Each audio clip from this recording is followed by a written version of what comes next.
presentation. First, I'd like to welcome everyone to the third webinar in our New Year, New Business series. And we are honored today to have Susan Mell with us, and she will be presenting the webinar Hot Franchises for 2022. Just a couple of housekeeping notes that the webinar is being recorded, and you will get a link to the recording as well as a PDF of the slides. And Susan, if you could hit your down arrow or your right arrow, that would be great. Just a little bit about SCORE. We're a nationwide nonprofit organization affiliated with the Small Business Administration, and we provide free confidential business mentoring to anyone who requests it.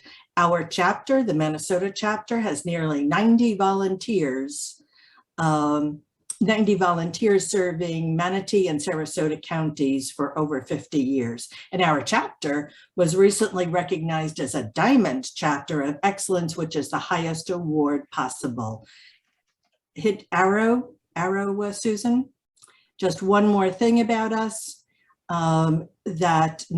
Nationwide, we have assisted just a tremendous number of people in the 50 years that we have been in existence. Down arrow, Susan. It is not advancing.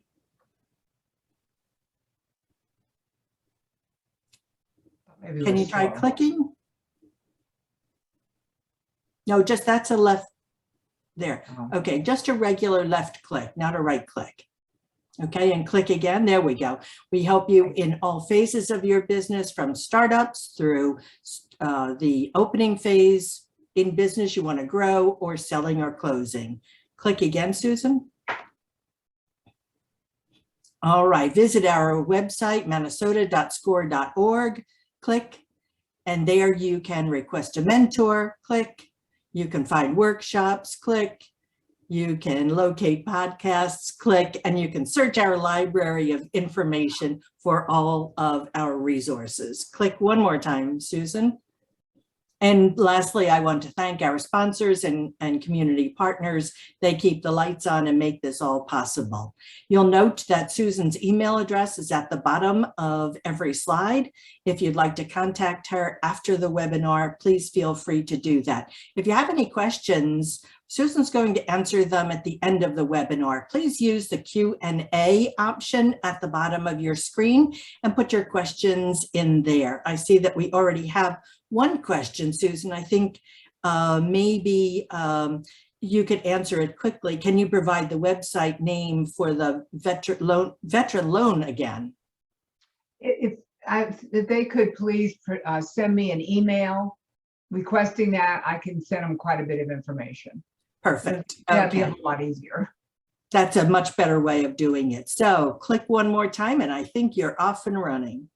There you go. Susan, tell us a little bit about yourself and then you're in charge. Well, thank you so much. I'm excited to present some specific franchise possibilities. I've been an entrepreneur since I was 28 years old.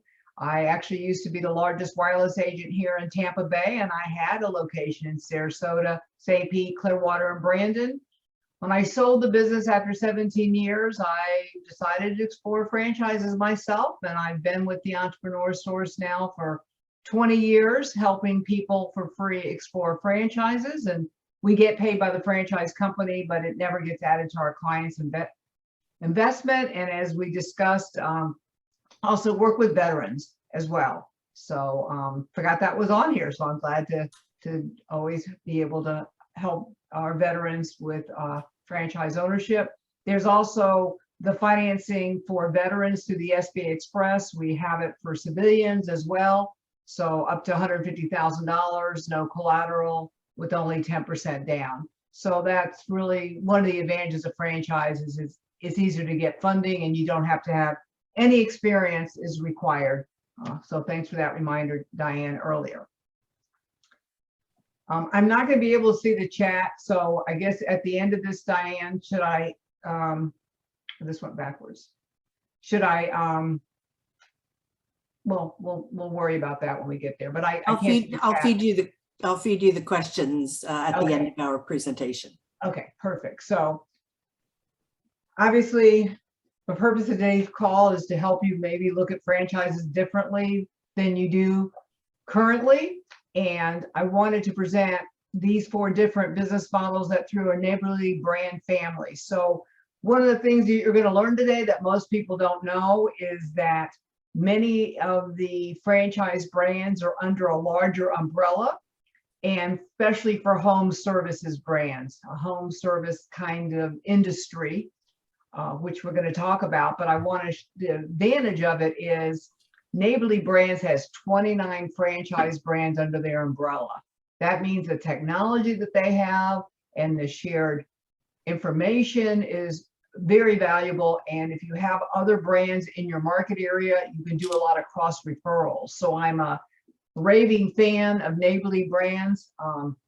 They used to be called Dwyer Group, and the daughter worked in the company. So when the father passed, the daughter actually took over the business and was one of the few, only female with one of the largest brands in the United States. So I thought that, that's just an interesting tidbit. But there's a lot of brands under their umbrella, and they're mostly all in the service-based businesses. So we're looking at anywhere from a $75,000 to $150,000 investment, not only your franchise fee, but the working capital and any equipment that you might need. So hopefully your takeaway is you don't have to spend a lot of money to make a lot of money. And again, we have a business line of credit up to $150,000. So this gives you some idea of some of the brands. I don't think they're all listed on here, but if you go to the Neighborly brand, just type in Neighborly brand, you'll see all the different brands that they have. Again, the commonality is they all provide services to homes, and they can do commercial as well. But you can become a multi-brand unit owner and own several brands within their Neighborly brands, or you can own one brand and own multiple territories. So lots of different options for you. So some of those names might be familiar to you because they've been around for a long time. You probably heard of Mr. Rooter.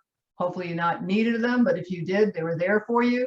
Or Mr. Appliance. So those are some older brands you can tell by their names. So we'll start with one that I get asked for quite a bit. Everybody seems to be interested in real estate. And of course, living in Florida, where our real estate continues to appreciate and the rental market continues to be the highest in the United States. So they say that over 1/3 of homes are rented, but I think in Florida, I have a feeling it's much higher than that and will continue to be the case. So why invest in a franchise? It's a proven business model. They provide you the technology, the marketing, and how to price your products and services. And we're going to review some of that information as we continue here. I know they say 16 here. I didn't realize it, but I guess 16 of their brands are used for maintenance services. I'm sorry. Didn't mean to. I'm still learning this, so give me a second. Go back to this. With real property management, this is something that you do want to have an office. It doesn't necessarily, they don't really want you to have a home office. You could rent an executive suite, but they like for you to have an outside office. Again, this is for you to not only feel professional, you own a business, but if people wanted to physically drop off their rent checks, they have a place to go. So they really don't want you working out of your home office for this. But again, you could get a suite. It's a market-driven business. Maybe that appeals to you. No cold calling or direct selling. There's other revenue besides just the annual property rental service. 50% of their revenue actually comes from their other sources of revenue. And that's part of learning about these franchises. What are the other services, whether it's landscaping, lawn service, pool service, anything for the upkeep of the house or any kind of repairs. So they can manage, obviously, single family, commercial property, so it's not just homes. Vacation rentals, because Airbnb, short-term rentals, has a higher profit, as well as condominiums, apartments, and HOAs. You do need a real estate license to do this, but you probably want to do that anyway, because if one of your customers wants to sell their property, you might also be the one to sell it. Talks about some of their other services that they have and other revenue sources. And I think a good example of a franchise is, what do they do to handle when you have problems? So you can see that they'll help you with if you have to evict and what the proper processes and procedures are, and really how to differentiate yourself in the market. So people want to do business with Real Property Management versus somebody else. Keep in mind, when you own a franchise, you're part of a national brand. So you're a national company, you're not new, and you're just opening up a new location in the market, but you have so when you are a franchisee from day one, you don't have to say, well, I'm a new owner. I'm part of an established brand. This is just a new location. And I think that's pretty powerful, because sometimes people say, well, how do I get my first client when this is my first day? And they'll talk about how you get your customers and create ongoing revenue. So one of the most important parts of having a business is the marketing. How are they going to help me find clients? One of the things in my first business that was always challenging and time consuming, and gosh, even more so now, was how to do the internet, how my website, how do I make sure I'm attracting people to my company? I love it that a franchise does all that for you. And even now today, with all our SEOs and Facebook, Instagram, Twitter, and others that I probably I'm not on, but I am on through my franchise, they'll help you with all those inquiries and presence. And because of this SEO, it allows you to stay at the top of searches, more so than if you were an independent, because you and I could spend the kind of money that a franchise does to stay at the top. So this is somewhat of some earning information, and I'm sharing this with you because franchising regulated by the Federal Trade Commission, but we're allowed to provide financial information if it's in the franchise disclosure document. And to me, what's really exciting is you can learn about what the revenue potential is as you see the first year, second, third year, and beyond. So it's not a guessing plan when you do your business plan. It is a working pro forma based on actual experiences.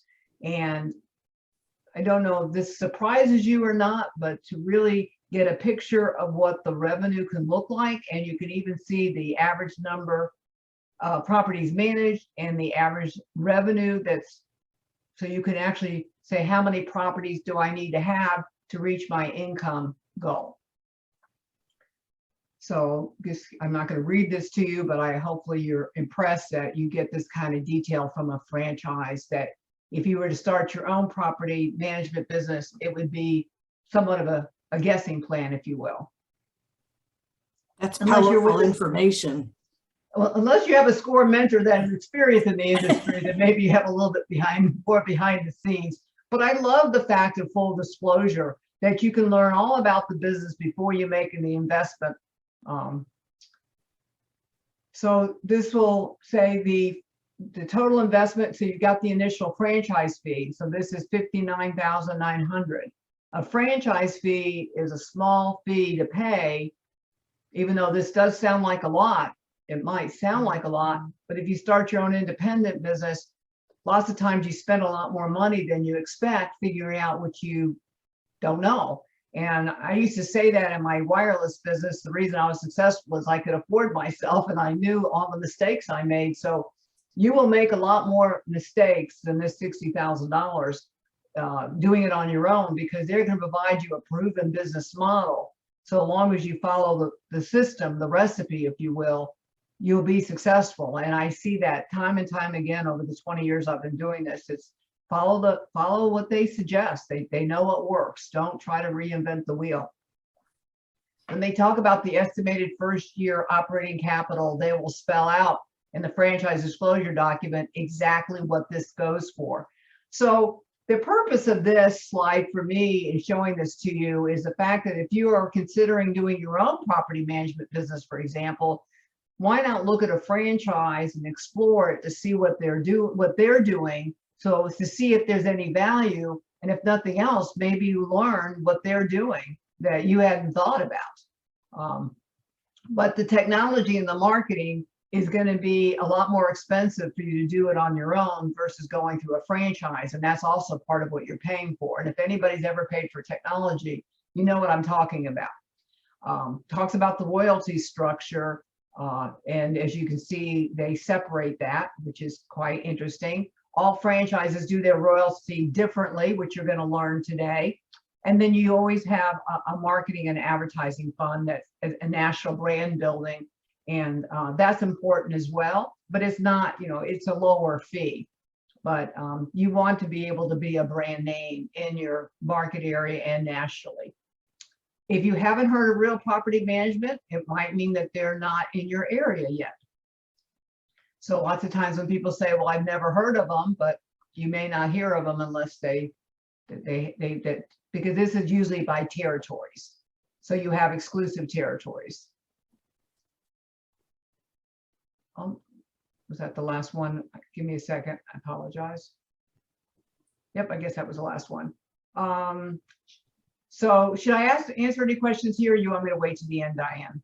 Yeah, there's just one question. How do you plan to exit a franchise? And you're probably going to be covering that at some point. Do you really want to talk about that now?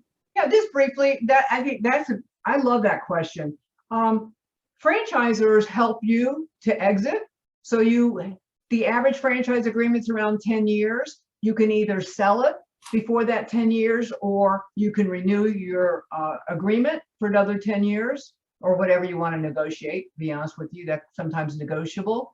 But the franchisors have a strong interest to help you be successful, because they want to be able to bring on your replacement and help them be successful. So that's really an advantage, is that when you have your own independent business, you have to find someone to help you sell it, maybe a business broker. But in this case, the franchise company will help you to sell it, whether inquiries that they have coming in for people looking at that area, or maybe help you sell it to fellow franchisees that are looking to expand.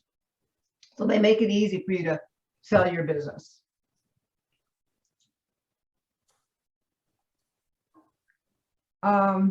This is one of my favorite franchises. Can you see the top of my screen? Is it showing? Because I'm seeing the chat and everything. Can you see that? No, we can only see your slide. Okay, perfect.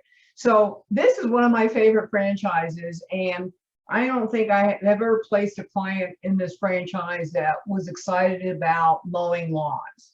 But what they were excited about is having multiple revenue streams. This is almost like 10 franchises in one, to be able to sell other services, and you can do commercial and residential. So the grounds guys are more than just mowing lawns, and you might find that some franchisees get away from mowing lawns and do other things as well, because it's a great place to start, but there's so many other revenue streams. So as you see, this is very well established, 200 locations in the US and Canada. There are, they do landscaping, as you're seeing, and not just mowing of the lawns. The idea is that when you have a customer, you can provide other services in addition to the lawn mowing. It's not a single niche. That makes it more profitable. So, and also it just amazes me in my neighborhood how many different lawn service companies they are. Yes. And what the grounds guy does is they really try to go in and dominate an area, and they'll talk with you, they'll teach you how to do that, because it's a lot easier to do 5, 6 lawns in the neighborhood than one, and all these, and then travel to a different neighborhood. And I don't know about you, but my lawn service doesn't do anything but mow lawns. They can't do all these other services, including landscaping. They don't do that. So give you an idea of some of the other things that they can do. This is not all of them. Of course, in Florida, we don't really have too much snow or ice management, thank goodness, but we do need weed and fertilization, maybe holiday or outdoor lighting for security. Artificial turf is really growing by leaps and bounds. If you don't want to have to worry about, my girlfriend just redid her whole backyard with artificial turf. No weeds, no mowing, looks green all year round. They can do gutters, irrigation. I have franchises in each of these categories that's all they do is that one thing, but this franchise, you've got other revenue sources. So your clients, you could provide other services, and they do market to them as well.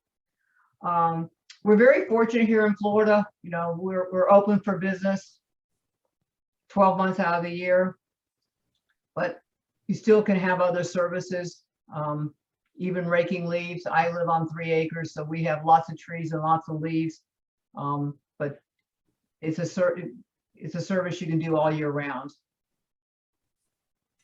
What are they doing to help you be successful? Their marketing plan, SEO, the leads that come into the company. Most of these franchises have call centers that manage these inquiries for you. That's a big savings where you don't have to pay. That's part of your royalties of them helping you getting inquiries and managing those inquiries, helping you to manage your website, doing, you know, ongoing email programs. I probably never got an email from my landscaping company. You probably haven't either, but keeping top of the mind, offering your other services to your clients, making it a professional business and showing up like that, including wearing the grounds guys shirts, you know, promoting their name to your neighbors. All right, let's look at the numbers. This is everybody's favorite slide. As you see, for veterans, we have 15% off for veterans on the franchise fee on this one. They talk about financial requirements involved in the investment. We're looking at their 2020 numbers, if you will. So give you an idea of the averages in the first 3 years. And I don't know if this surprised you or not, but you know, 3 million in sales and a service business is pretty impressive. Low overhead, higher ROI. Any questions? I'll go back. Any questions? You know, one general question that will apply probably to all of your franchises that you're talking about. I'm inexperienced in digital marketing and building websites. Am I able to save on some of those costs by creating my own materials, or is that not allowed?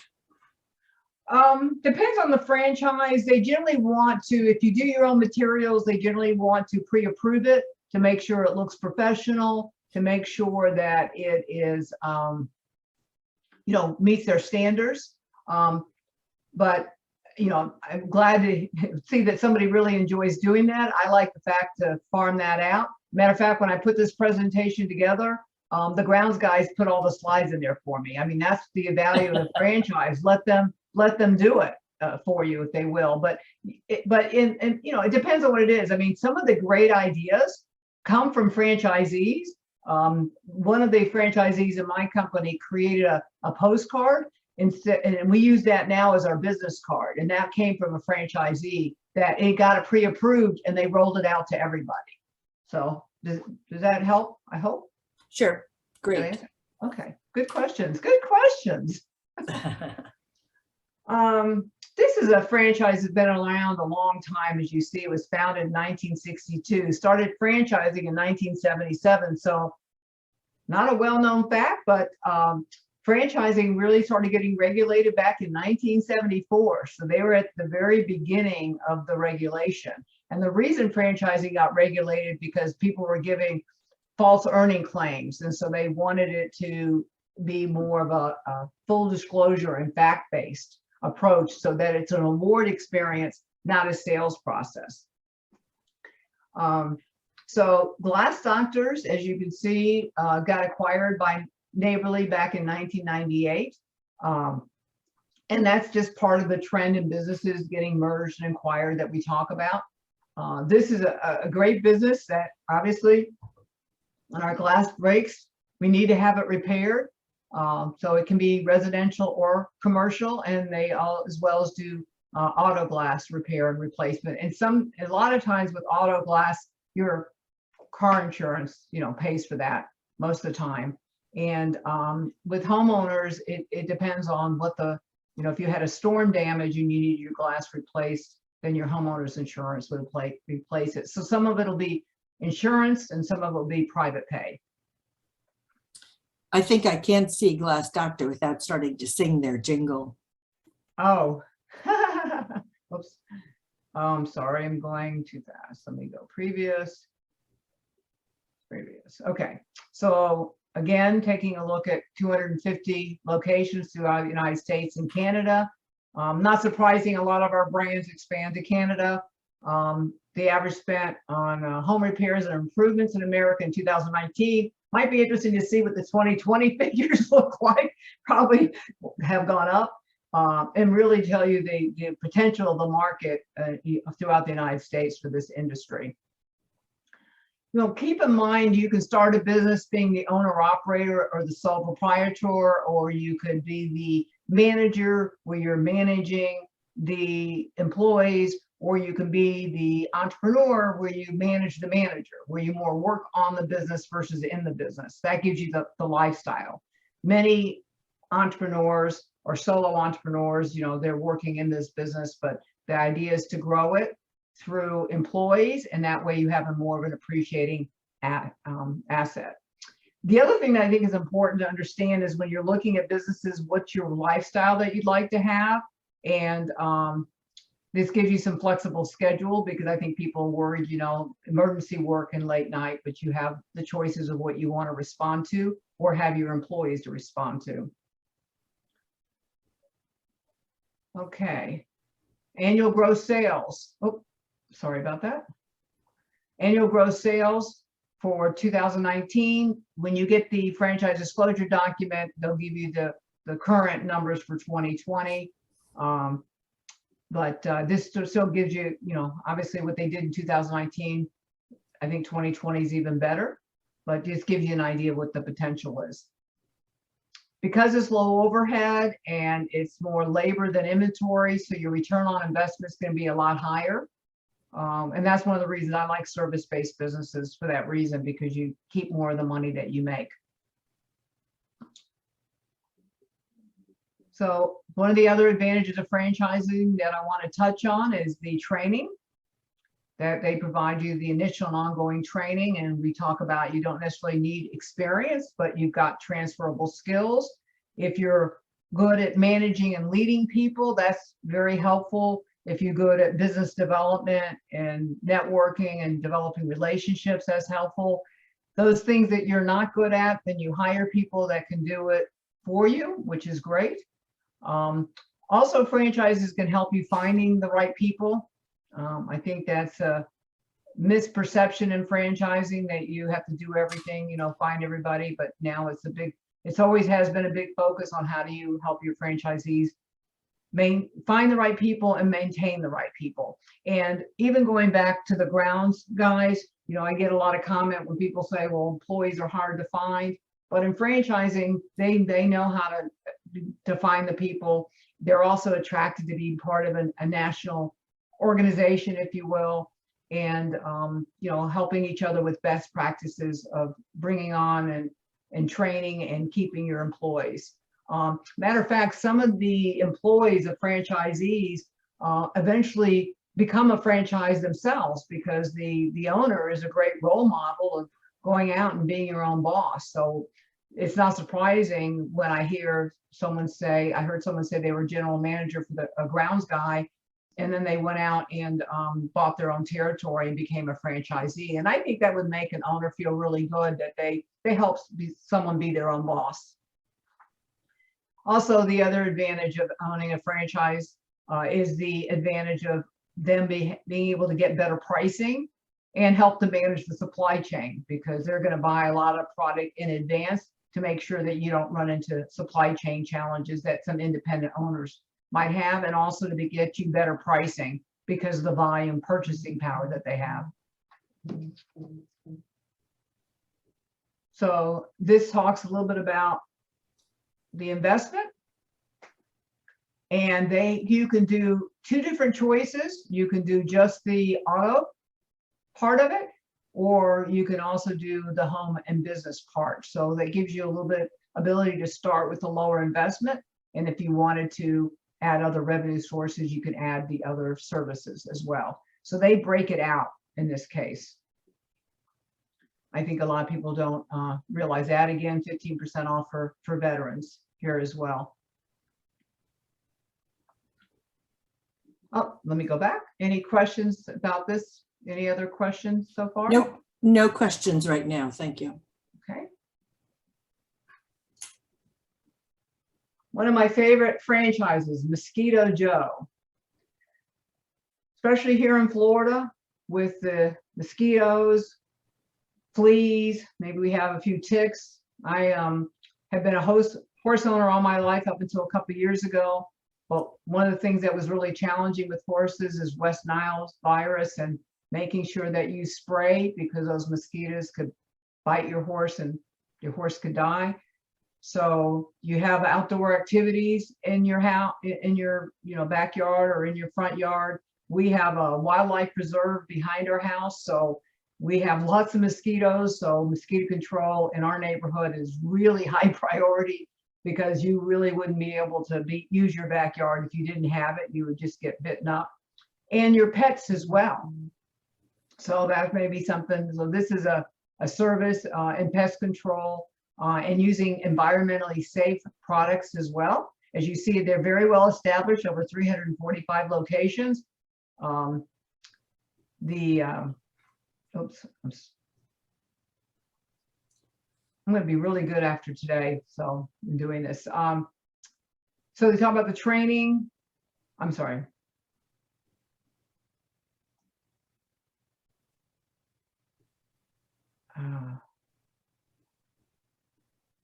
Doing more. Okay, here we go. So I touched on the fact of being the entrepreneur. That's what they call the executive ownership opportunity. You're not out there spraying for mosquitoes. You're hiring and managing the people that are doing the training.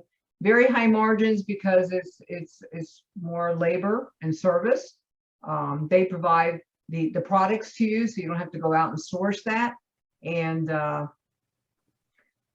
it's interesting, this statistic about 52% multiple territories. So you can have a single territory, but the way you can expand is to add more territories and grow your brand. Some people, when they have, let's say, Sarasota County, that might be big enough for you to reach your income goal. Maybe you want to expand to Manatee County. That could be another option. I know somebody that owns not only Sarasota, Manatee for a franchise, they also own Pinellas County. I mean, that's really a large organization, and being able to go across several county lines is very impressive.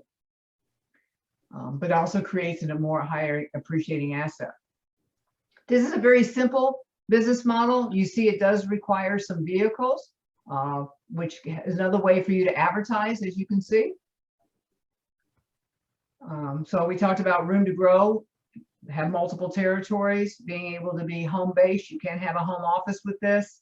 Reoccurring revenue model, maybe that's something you haven't thought about, versus one-time transaction. Doesn't require a lot of employees. We don't have such a high season like they do in other markets. I mean, we're 12 months out of the year, but in the winter time, it tends to be a little bit, you're still going to have your monthly service. And now that we hardly have that much winter lately, but it's something that's ongoing that you want to continue to treat. Mosquitoes, I don't think we have a season without mosquitoes, at least where I live. And fleas as well. So we talk about the mosquito, tick, and flea control.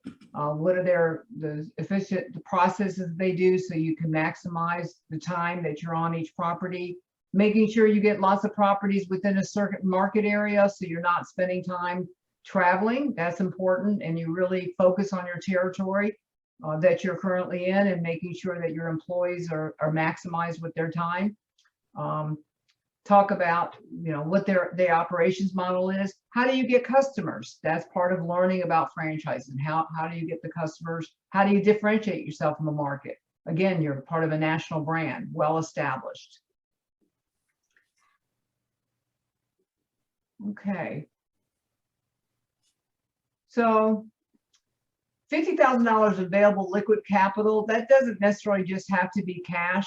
There is a program where you can use some of your retirement funds. Instead of investing in Wall Street, you can invest it in your own business. And that's not just franchising, that can be independent. It's called rollover startup businesses. So you could take some money from your retirement. Let's say you took $100,000 and you invest it in stocks in your own company. So that could be counted towards your available liquid capital. As you notice with this slide, that they do have certain requirements for minimum net worth. Again, the initial investment range. So when you see this initial investment range, they'll point out in the franchise disclosure document the high end and the low end, because somebody opening a business in Chicago might be more expensive than somebody opening a business in Auburn, Alabama, for example. So they'll point out what your marketing costs might be higher in Chicago than they would be in Alabama, for example. So 345 plus locations. I thought this was interesting, their customer retention, so you can learn about that before you start the business, and they offer a 17% veteran discount. And as you can see, you can have multiple locations. So I went through this a little rapidly, but I wanted to spend more time on reviewing any questions, because the specific of the franchises, we could talk about it today. If you want to call me and have a one-on-one conversation, I'm open to that as well. So here's all of Susan's contact information. Those of you who are asking how to contact Susan, you'll get a copy of the presentation, or take a screenshot, or write it down on a piece of paper even, and you can contact Susan. But Susan, some of the things that we were talking about before the webinar began, you represent how many franchises? So we represent about 200 franchise organizations out of the there's 80 different industries, and there's over 4,000 franchises. We work with well-established franchises. We work with, as well with emerging brands. Usually emerging brands are newer franchises are growing. Most of the time, if I have clients that have owned businesses before that are more pioneers, I would show them emerging brand. Most of my clients look and explore the more well-established brands. Some of the information I shared today was very transparent about what we earn as franchise coaches, because our services are paid by the franchise fee. We get a percentage of the franchise fee, and in many cases, you know, we get 40 to 50%. And I don't hide that fact, because there's no cost to the client. But just to let you know, the franchise fee, in many cases, doesn't all of it go to the franchisor. So when people say, oh, the franchisor is making all the money on the franchise fee at $60,000, that's also going to all the marketing that they're spending. You know, the franchise reps get some of that, our coaches get some of that. And I like to share that, because I think that that's the misperception in franchising, that the franchisors get all that franchise fee, and they don't. They make their money on the royalties. If you're successful, they're successful. When you meet with a potential client, can you walk us through that process? What are you looking for? What are you trying to gain from that potential client? And what service do you provide? So the Entrepreneur Source that I own is a franchise. So I'm a franchisee as well. So I'm not asking anybody to make, I made the same commitment that I'm asking them to consider. When I first started this 20 years ago, I think my family and friends, I thought that I sold franchises.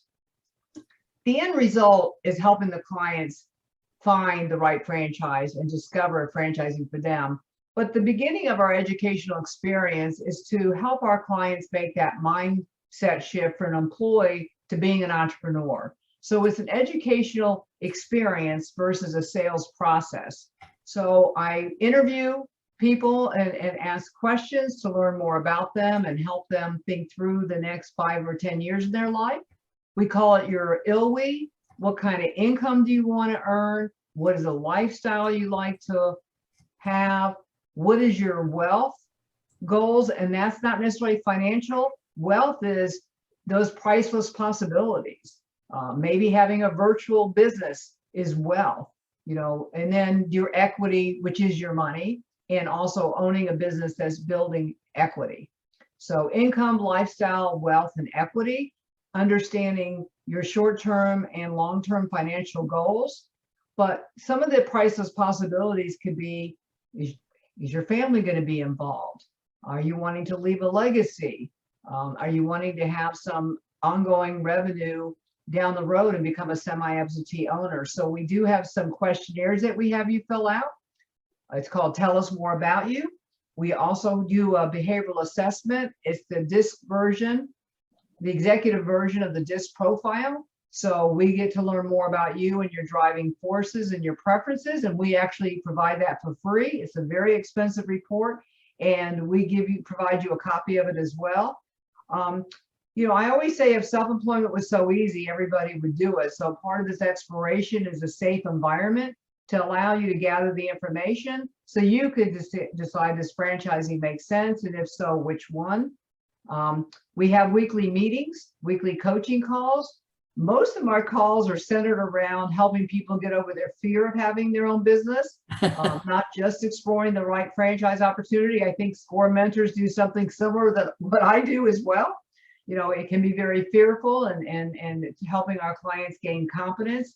Because when you think about it, if you take your skill sets and background experiences that you work for other companies and help them to be successful, what would that be like if you apply that to your own business? And just the difference is you're putting your money out there versus somebody else's money, but you also get the advantage of unlimited income potential, the tax advantages to own your own business to save money on taxes, as well as something you can grow and sell. One of the things that I'll share with you that I don't ever get asked this question, so I want to I'll give you the question and the answer. But one of the things that I love about being a franchisee that I didn't have in my first business that was very magical when I discovered it is being in business for yourself but not by yourself. Having other people to collaborate with that are doing the same business that you're doing, to share best practices. Some of my really great friends in my life now came from being in the franchise industry and are part of my franchise because we have the same value systems, right? If we selected the same franchise, and we're in a business of helping people, so we're helping each other. So that part was a real surprise because when I had my own independent business, it was like being alone on the island. I couldn't call my competition, could I, and say, how would you handle this? But in my franchise, I can call anybody and say, this is a challenge that I have. What is your experience been? So I like the opportunity to, I call it giver's game, but I help other people in my organization as well as they help me. Even after 20 years, I still run into things that I've never had happen before. So it's different every day. You offer a wonderful service.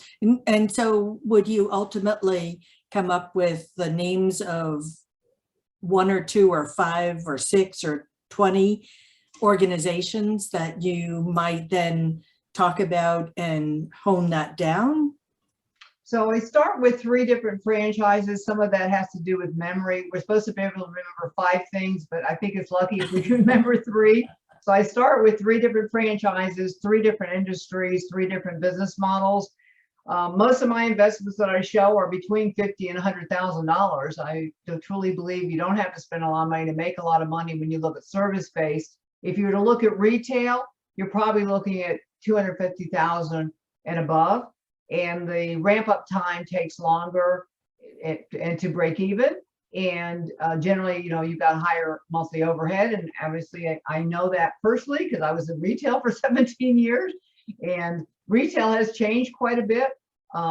Most of the retail models that I like to show are service-based. And just to give you an example, we have a Medi Weight Loss, which is headquartered right here in Tampa. That's a retail model, but it's service-based, right? With weight loss in business. To give you an example, massages, that's service-based. So, but it's retail model with a service piece. I don't have a lot of retail with inventory. And one of the things that people don't realize when you look at something with inventory or a product, how do you keep from getting commoditized? How do you keep from, you know, people shopping your product and then going online and buying it cheaper? Then also you have that money in inventory sitting on your shelf. So most of my clients, when they discover that, if they want retail, they prefer something more service-based. And interesting enough, I do very little in food. We do have food franchises out there. One of the ones that we work with, I'll tell you, is called Clean Juice.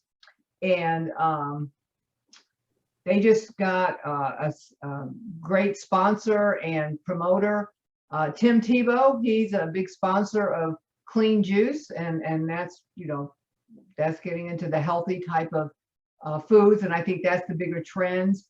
A lot of the food franchises are getting into things that are healthy, and something in a bowl is like the new trend as well. A lot of eating foods in bowls. Do you have a relationship with banks that people can get loans or have a resource? Yes. So the SBA Express loan that I was referring to, that's $150,000 with only 10% down. There's only really 2 banks in the United States that are doing that type of a loan. And that's a funding bank that all they do is fund for franchises. So we have that connection we can provide you. I've talked to all sorts of banks in the area.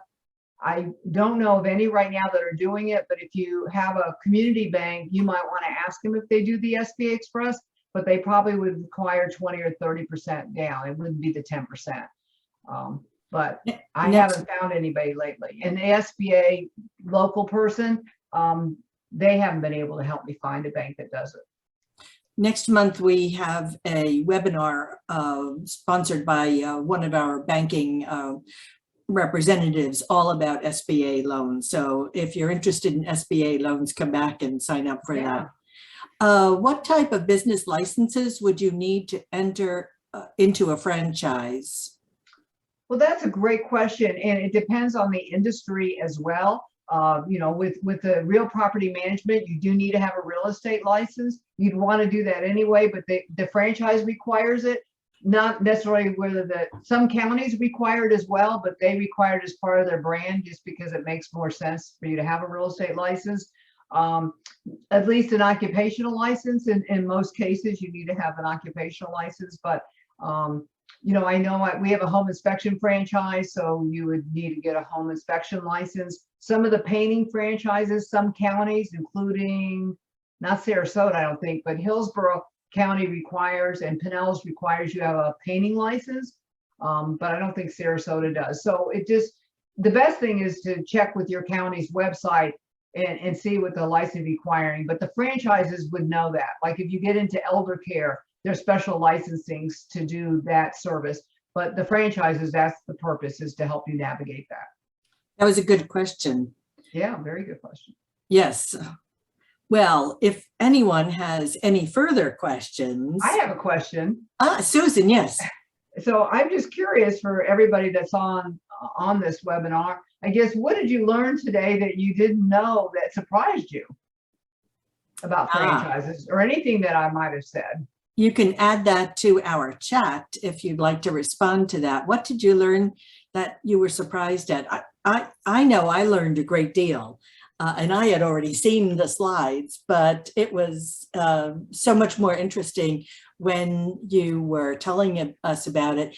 Erica said she was surprised to find out that franchises can be affordable, right? And how accessible they are. Oh, I see you added that question, Susan. Yes. And I agree that affordable and the potential profit I was amazed at it. I know that some of my SCORE clients are thinking about opening some of these type businesses. And I can't imagine that by themselves in the first couple of years, they're going to make anywhere near this amount of money. Well, I think that's a good comment because I have a client now that he's used to earning $1 million in compensation, and his thought was that he would, that the franchises, he couldn't make that kind of money. Yeah. So I think that that's another misperception. I had someone said, oh, nobody makes more than $50,000 a year owning a franchise. I don't know where they learned that from, but most franchises, they want you to be in the six figures. Now, whether you're in the low six figures or the high six figures, that may depend on whether you can do that with one territory or several territories, but every franchise model depends. Some have higher return on investments than others. Nick said he learned a lot, but the revenue slides were awesome. Then someone said, up until this point, I never knew you could get funding from an SBA loan for only 10% down to franchise. And I was surprised, this is Rebecca, was surprised to learn that franchise owners mentor and coach others to open their own franchises. And as you called me, Diana, the $1 million franchise matchmaker, right? Yes, I did. Yes, the lawn care business is so lucrative. I didn't either, right? I know, right? Good presentation. Well, it really Thank you, was a Nick. good presentation. Let me see, Susan, what steps does the business need to take to become a franchise? Well, the business doesn't really I know what they're saying. Elena has a business and she wants to make it into a franchise. So we have companies that we recommend to help you with all the legalities of registering in all the different states. And I will tell you the average cost to become a franchisor is around $100,000. But I do have companies I could recommend if you want to consider it. One thing though that they look for is that you've duplicated yourself. So if you only have one location or one working service business, let's say the service, they want you to say that you duplicated yourself, that you maybe, so like when I had 4 retail stores, for example, in the wireless business, I duplicated myself beyond the one store. So they look for that. Not always a requirement, but generally they want to make sure it's duplicatable and that you have those systems in place. But I don't think there's any cost to have a consultation with them about what it takes to consider that. In some of those, $100,000 might sound high, but some of that's your legal fees to get registered. And there's 13 states in the United States that are called registration states. So there's some something you have to do that every year, and it's a expensive legal process. I think people feel that when they become a franchisor, how much money they can make, but it can be 5 to 10 years before you start seeing the fruits of your labor. One of the more well-known franchises that are located here in Tampa that you might have heard about that has some great success, and they were just on Undercover Boss. It was an excellent show. College Hunks Hauling Junk and Moving. Yes. They are just, I think they're over 200 million in revenue. They're just rocking and rolling. And I use them to move my parents from Atlanta to Tampa when they moved down here many years ago. And then they help me get rid of their stuff. So they do the junk and the moving, and they also do local moves. But that is a fabulous franchise, and they do an excellent job of helping you find employees and retaining employees. And many of their movers, several of their movers have become franchisees with them as well. Sure. Yeah, I can imagine that. Cool. Susan, could you go to the next slide, please? I think that was the last slide. Was there Really? one more? I think. No? There we go. Okay, I just want to encourage everyone here to go to manasota.score.org. If you're interested in a franchise, contact Susan. If you're interested in opening a different kind of business or having your current business grow, go to the manasota.score website and apply for a mentor. If you have expertise and you'd like to share it, you can apply to be a volunteer mentor and you can help other people. Check out our workshops and meetups, podcasts, and business scorecards, our online resource library. There's so much there that's available to you. One other thing, you will be getting not only the webinar recording and the slides, but you'll also get a survey, and it would be helpful if you could fill that in. Tell us how wonderful you think that Susan's presentation is. Maybe we'll have her back and talk about some other of her businesses, and I would look forward to that. One last question from a good old anonymous. How do you deal with territorial issues?